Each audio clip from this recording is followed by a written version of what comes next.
बिस्मिल्लाहिर्रहमानिर्रहीम, अस्सलाम वालेकुम। सैयद या हुसैनी आप तमाम देखने वालों की खिदमत में एक बार फिर हाजिर है। सबसे पहले आप तमाम लोगों की चाहत मोहब्बत खुलूस का बेहद शुक्रिया जो हमारे साथ कनेक्ट है, चैनल को सब्सक्राइब कर रहे हैं और अपनी राय का इजहार कर रहे हैं। किंग्स वी डर्बन पाकिस्तान और जनूबी अफ्रीका की क्रिकेट टीमों के दरमियान 3 T20 मैचों की सीरीज का पहला मुकाबला जनाब जनूबी अफ्रीका की जीत के ऊपर अपने अख्ताम को पहुंचा है। और हर मैच के बाद गुफ्तगू करना शायद आसान होती है, पोस्टमार्टम करना शायद आसान होता है, स्कोर कार्ड सामने होता है, तनकीद करना शायद खराब परफॉर्मेंस के ऊपर आसान होती है। बट यहाँ अगर हम बात करना चाहें तो चंद हकाइक आपके सामने रखना चाहेंगे। ये तनकीद नहीं है, ये तल्ख हकीकतें हैं जिनको समझने की बहुत ज़रूरत है।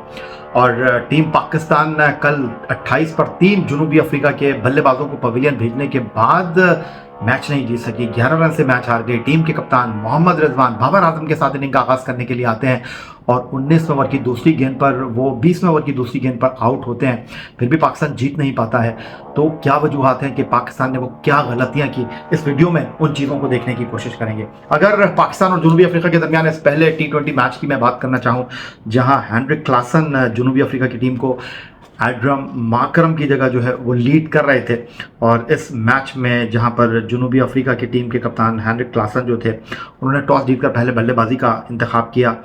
जनूबी अफ्रीका के 3 इब्तदाई बैट्समैन जो थे वो जल्द पवेलियन लौट गए थे और उनमें रीज़ा हैंड्रिक्स T20 क्रिकेट का एक खतरनाक खिलाड़ी, वो सिर्फ 8 रन बना सका, 9 गेंदों का उसने सामना किया, 1 चौका उसकी इनिंग में शामिल था। फिर wander Dussen very first ball पर जनाब वो आउट हो गए, और फिर मैथ्यू ब्रिस्क वो जनाब 5 गेंदों पर 8 रन बनाने के बाद आउट हुए। ये 3 खिलाड़ी आउट हो चुके थे और ऐसा लगा कि जनूबी अफ्रीका अब शायद इस मैच में वापस नहीं आएगा, लेकिन किलर मिलर फिर क्रीज पर आए और उन्होंने जिस तरह धावा बोला पाकिस्तान की बॉलिंग के ऊपर, वो कहते हैं ना कि कुछ शहर के लोग भी जालिम थे, खुद को भी कुछ मरने का शौक था। अगर मैं कहूँ तो शायद ये कहना गलत नहीं होगा। पहले टीम सिलेक्शन के ऊपर बात कर लेते हैं। हम 2 स्पिनर्स के साथ मैदान में उतरे। अमूमन ऐसा होता नहीं है कि ये पाकिस्तान की साइकी नहीं है, ये पाकिस्तान क्रिकेट टीम इस तरह सोचती नहीं है, एक ऑलराउंडर के साथ जाती है।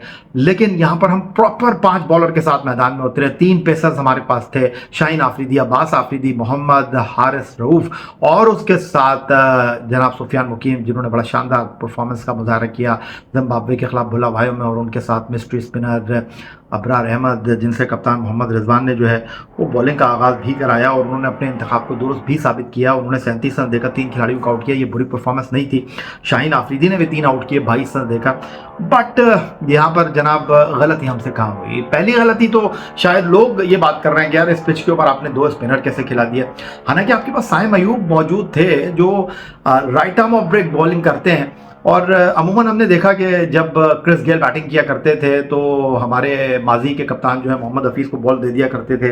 हमने PSL में देखा कि शोएब मलिक बॉल करने के लिए आ जाया करते थे। ये एक मिथ बनी हुई है कि बाएं हाथ के बैट्समैन के ऊपर जो है वो दाएं हाथ का right arm off break bowler जो है वो कारगर साबित होता है। लेकिन यहाँ पर हमारे कप्तान मोहम्मद रिजवान ने जनाब सुफियान मुकीम को एक क्या मैं कहूँ कि उन्होंने जनाब आगे डाल दिया मिलर को कि जी लूट लो, और 10 छक्के खा लिए सुफियान मुकीम ने इस पहले मैच में जनाब। 6 छक्के खा लिए, 3 छक्के तो उनको 1 ओवर में लग गए। जनूबी अफ्रीका ने इस मैच में 14 छक्के मारे हैं, उन 14 में से 10 छक्के हमारे स्पिनर को लगे, 4 अबरार को, 6 सुफियान मुकीम को। और अगर मैं अपने बल्लेबाजों की बात करता हूं तो हमारे बल्लेबाज जनाब कुछ ज़्यादा गेंद को जो है वो बाउंड्री के बाहर पहुंचाने की अगर मैं बात करता हूं तो 4 छक्के हमारी तरफ से लगे। तैयब ताहिर ने 1 छक्का मारा, 3 छक्के कप्तान मोहम्मद रिजवान ने मारे।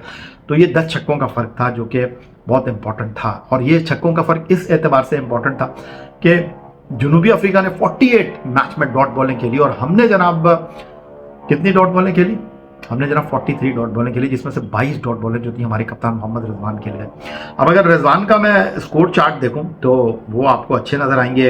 105 मिनट क्रीज पर वो मौजूद रहे, 5 चौके 3 छक्के उन्होंने मारे, 62 गेंदों पर उन्होंने 72 रन स्कोर किए। लेकिन अगर उनकी इस इनिंग को मैं समराइज करूँ, कुछ इस इनिंग का मैं पोस्टमार्टम करूँ तो बहुत सारे लूपहोल इस इनिंग में नजर आएंगे। पहली 6 गेंदें 3 ओवर में डॉट खेलनी मोहम्मद रिजवान साहब ने। फिर पाकिस्तान ने जो कि इस मैच में जनूबी अफ्रीका की जानिब से दिए जाने वाले 184 रन के हदफ का ताक़ुब कर रहा था, पहली 18 गेंदों पर आप 12 डॉट बॉलिंग खेल लेंगे तो यार कैसे आप सर्वाइव करेंगे? सबसे बड़ा सवाल यह है। फिर मोहम्मद रिजवान जिनको तनकीद का इस वक्त सामना है, और तनकीद क्यों हो रही है वो मैं आपको बता देता हूँ। मोहम्मद रिजवान ने 62 गेंदों पर 74 रन तो बना लिए, 5 चौके 3 छक्के तो मार लिए, लेकिन जिस तरह मैंने आपको बताया कि उन्होंने 22 डॉट बॉलिंग खेली, 21 सिंगल उन्होंने रन लिए। अगर मैं इनको कैलकुलेट कर लूँ तो लगभग कुछ 43 बॉलों के ऊपर मोहम्मद रिजवान ने 21 रन बनाए। ये जस्टिफाई नहीं करता T20 क्रिकेट में। जब आप 184 रन को चेस कर रहे हो फिर कुछ हाथ में आता नहीं है। फिर समझ नहीं आ रहा कि जनाब बस सोच क्या चल रही है। 7 T20 मैचों में दूसरी बार बाबर और रिजवान इनिंग का आगाज़ करने के लिए आए हैं। हमारे जो कोच हैं आकिब जावेद साहब, जब वो बाहर बैठे हुए थे तो वो कहते थे कि जी भाई बात दरअसल ये है कि इस जोड़ी को कैरी करना मुश्किल है, इस जोड़ी को तब्दील करना चाहिए, लेकिन बाबर और रिजवान ही इनिंग का आगाज़ कर रहे हैं। साइम अयूब की खैर हो, उन्होंने आके 15 गेंदों पर 7 चौके मार दिए, वरना तो शायद हम फंस जाते। अब आप देखिए कि T20 क्रिकेट आप खेल रहे हैं, 6 से 15 ओवर के दौरान जनूबी अफ्रीका 100+ रन करता है और हम 6 से 15 ओवर के दौरान 70 रन बनाते हैं। No justification.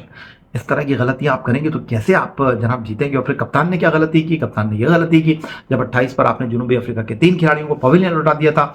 उस वक्त जनाब आप हारिस से बॉल डलवाते, आप शाहीन से बॉल डलवाते। शाहीन ने आकर आउट किया 14वें ओवर में, अगर मैं गलती नहीं कर रहा। बिल्कुल उन्होंने डेविड मिलर की विकेट हासिल की जनूबी अफ्रीका के लिए, जो कि जनाब बिल्कुल 13.5 ओवर में आउट हुए थे 5वीं गेंद के ऊपर। और शाहीन आफरीदी जो थे वो मिलर की विकेट हासिल करने में कामयाब रहे थे और उनका कैच इरफान खान ने बहुत ही अच्छा कैच किया था। बट क्यों समझ नहीं आया मेरे, बिल्कुल ही बहुत ही हल्की कप्तानी इस मैच में अगर मैं कहूँ कि रिजवान करते हुए नजर आए तो शायद ये कहना गलत नहीं होगा। ना उनसे कप्तानी हो रही थी, ना जनाब उनसे बल्लेबाजी हो रही थी। और अब आपने अपने वाइस कैप्टन को बाहर बैठा दिया, सलमान अली आगा को, और जो आप टीम बना रहे हैं समझ से बाहर है। और वाज़ेह तौर पर ये लग रहा है कि जनाब कुछ लोगों को बचाया जा रहा है, कुछ लोगों को खिलाया जा रहा है। अगर ऐसा होगा तो भाई नहीं चलेगा। अब लोग ये बात कर रहे हैं कि यार भारत बहुत अच्छी क्रिकेट खेल रहा है, वो उनके खिलाड़ी जो आके T20 क्रिकेट में लंबे लंबे छक्के मार रहे हैं। भाई हमारा चैंपियंस T20 टूर्नामेंट पिंडी स्टेडियम में हो रहा है, वहां सिंगल ले रहे हैं बैट्समैन। जो डोमेस्टिक क्रिकेट में सिंगल ले रहा है भैया, वो फिर आके इंटरनेशनल क्रिकेट में कैसे छक्के मारेगा। मैं बात कर रहा था पाकिस्तान के former test off spinner Tauseef Ahmed साहब से, तो मैं उनसे कह रहा था, वो कहने लगे भाई रिजवान को अपनी सोच को तब्दील करना होगा। आप तैयब ताहिर से कह रहे हैं कि छक्का मार लो, तैयब ताहिर ने आके छक्का मार लिया भाई, और रिजवान भाई जो है उनसे लग ही नहीं रही थे छक्के। तो इस तरह अगर होगा तो फिर कैसे चीज़ों को आप आगे लेकर चल सकते हैं। और बाबर आजम तो मुझे ऐसा लग रहा है कि भाई वो सिर्फ इनिंग का आगाज करना चाहते हैं, वो नंबर 3 पर खेलना ही नहीं चाहते। और अगर ऐसा है तो फिर ये टीम ऐसी ही चलती रहेगी। जिस दिन किसी एक का लग गया उसने फिनिश कर देना है, वरना जनाब इस तरह की कारकर्दगी के ऊपर तो फिर आप जिम्बाब्वे में हार गए यार, जिम्बाब्वे से हार गए आप, वनडे हार गए, एक T20 हार गए। उनके ना पास इंफ्रास्ट्रक्चर है, उनके पास ना क्रिकेटर है, ना उनके पास कोई खेलने के लिए जा रहा है। उनके पास एक मैदान है जहाँ वो T20 भी करा रहे हैं, वनडे भी करा रहे हैं, टेस्ट मैच भी करा रहे हैं। कभी वो हरारे को पकड़ लेते हैं, कभी वो बुलावाए को पकड़ लेते हैं।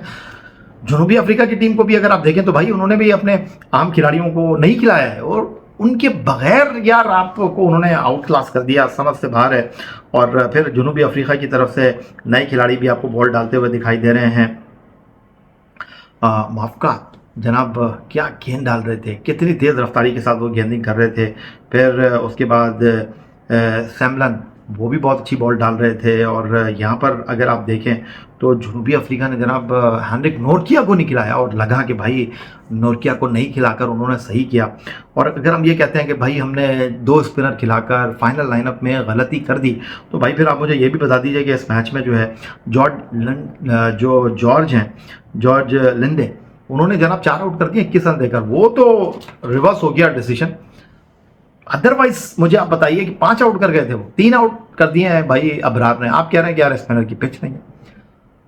अप्लाई करने की बात है। जॉर्ज लिंडन ने जिस तरह बॉलिंग की है, जिस तरह उन्होंने 24 गेंदों पर 48 रन कराकर मैच आपके हाथ से छीन लिया, फिर किस्मत आपके ऊपर बहुत ज़्यादा मेहरबान थी इस मैच में। जनूबी अफ्रीका की आप बॉलिंग देखें तो भाई जनूबी अफ्रीका की टीम ने यार एक्स्ट्रास की तो हद ही कर दी। 23 एक्स्ट्रास उन्होंने दे दिए हैं, जिसमें 9 नो बॉल हैं और वाइड बॉल के 8 रन हैं।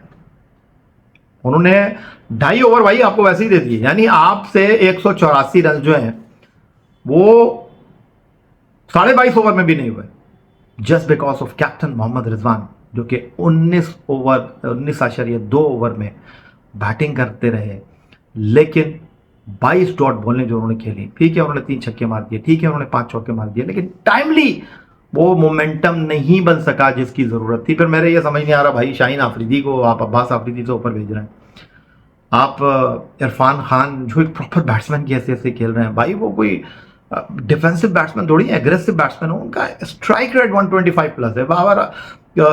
शाहीन आफरीदी 112 के स्ट्राइक रेट से खेल रहे हैं, 115 का स्ट्राइक रेट यार अब्बास आफरीदी का है। पता नहीं किधर है आकिब जावेद साहब, और लोग अब यही सवाल कर रहे हैं भैया किधर है आकिब जावेद साहब, जिनको हम कह रहे थे कि जिस चीज़ को हाथ लगा रहे हैं वो सोना बन जा रही है, जिस चीज़ को धक्का दे रहे हैं वो जनाब सीधा आपको कामयाबी के दरवाजे पर ले जाकर खड़ा कर दे रही है। थे वो जब पाकिस्तान टीम बैटिंग करने के लिए आई और फिर मैंने देखा कि आखिरी 10 ओवर में वो डगआउट से उठकर ड्रेसिंग रूम में चले गए थे। तो अब आप खिलाएंगे भी तो किसको खिलाएंगे? बाहर कौन बैठा हुआ आपके पास? उमर बिन यूसुफ बैठे हुए, बाहर कौन बैठा हुआ आपके पास? सलमान अली आगा बैठे हुए आपके पास, खिला ले भाई इनको। अब आप बीच मझधार में आ गए, आप फखर को आप लेकर नहीं गए, फखर को आपके रन फिट है, वो डोमेस्टिक T20 टूर्नामेंट खेल रहा है। हसीबुल्ला आपको फ्यूचर लग रहे थे, आपने उनको दूध में से मक्खी की तरह निकाल कर बाहर फेंक दिया। आमिर जमाल उनको होना चाहिए था, वो बैटिंग भी कर लेते हैं, फिटनेस के उनके मसाले, आपने उनको टेस्ट टीम में डाल दिया। ना ही खिलाना यार, आप ना ही समझे ना भाई, उनको आप कंसिडर ही नहीं कर रहे। नसीम शाह, उमर बिन यूसुफ भाई पाकिस्तान सुपर लीग की टीमों में नहीं है भैया, आपने उनको पाकिस्तान की T20 टीम में डाल दिया। यार कुछ सोच है, कुछ अकल है। ऐसे होगा तो भाई फिर ऐसे ही नताइज आएंगे और बस इंडिविजुअल ब्रिलियंस आपको नजर आएगी लेकिन टीम नहीं जीतेगी। तो आपकी राय का मुझे इंतजार रहेगा, अपना बहुत ख्याल रखिएगा। अगली वीडियो तक के लिए सैयद याहिया हुसैनी को इजाजत दीजिए, चैनल को सब्सक्राइब करना मत भूलिएगा। अल्लाह हाफिज, पाकिस्तान जिंदाबाद।